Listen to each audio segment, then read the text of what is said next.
role here really is to give a bit of an introduction, and I suppose to make the link between last year's forum and this year's. Much as Chris spoke earlier about collaboration and a project that he led in this sector, we had a number of pieces of collaboration in which I'm very fortunate to have 3 people here today to talk to you about the pieces of work they've been doing. A number of you have been involved.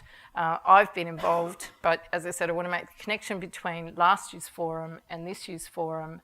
And then I think out of this session, really what we're looking for is a call to action for people here, how you might want to participate in some of these collaborative projects and pieces of work going forward, because a number of these things, 2017 is the year of opportunity really in a number of these spaces.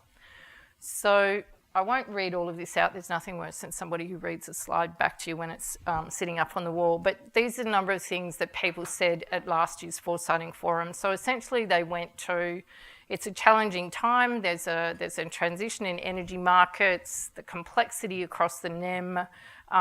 We're concerned about whether people will be left behind. And it's even complex for people, if you like, who consider themselves pretty well informed and confident, or have some degree of trust in this market. It's becoming increasingly difficult, increasingly complex.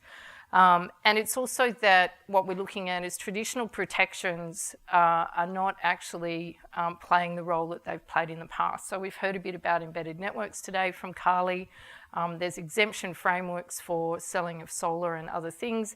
And if you're a consumer, you basically, I think, want a one-stop shop. If you've got a problem with your solar or something that you've purchased from your retailer, or if you've got a power purchasing agreement, you ring the Ombudsman and you find out that you actually have to go to fair trading. How do you deal with all of those kinds of issues? So those are the kinds of things people identified at last year's forum. I've basically grouped them into 3. Talking about the confusopoly, again, what's needed for people to navigate this market with confidence and with trust. Confusopoly, I'm told on good authority, was a word coined in Australia, but it's actually been used quite extensively overseas to deal with mobile phone contracts, or to talk about what happens in a market in transition. Sharing the benefits, I talked a little earlier this morning as well. It's not just about enabling people to have access, I suppose, to participating in solar and battery by having kit on their roof.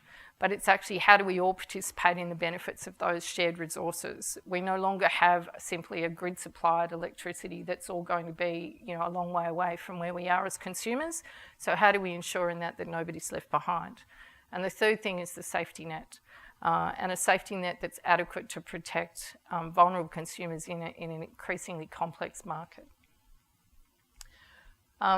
This is a slide that shows what we put up on the board as opportunities for collaboration, and again, I've grouped them into 3, so I must be a bit sort of OCD. Essentially, they come down to topics around pricing. As we all know, there's been rule changes around changing in tariffs, and how do consumers navigate the potential in retail markets for demand charges and what those concepts mean.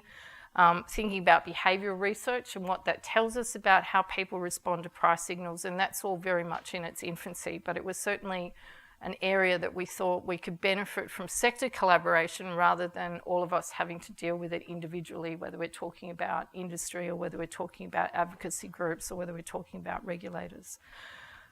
Consumer protection, we talked about opportunities for thinking about access to dispute resolution and the impacts of exemptions, and again, support frameworks for vulnerable customers, but the specific thing that we identified was looking at concession frameworks, building on the AMC work and building on the roundtable.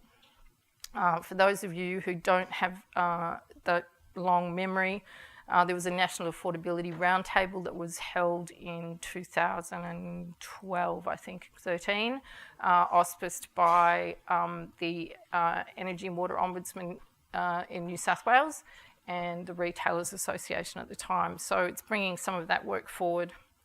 I've included this slide and I won't go through it. Basically, it's easier for you to look in your pack, but what I was actually doing is trying to identify under each of those things where there's been significant pieces of work and research that's underway. And some of those are why I have the 3 panellists here with me today, none of these organisations has done any of this work without actually doing some solid work to look at the research, to understand the evidence, and to think about the implications for policy.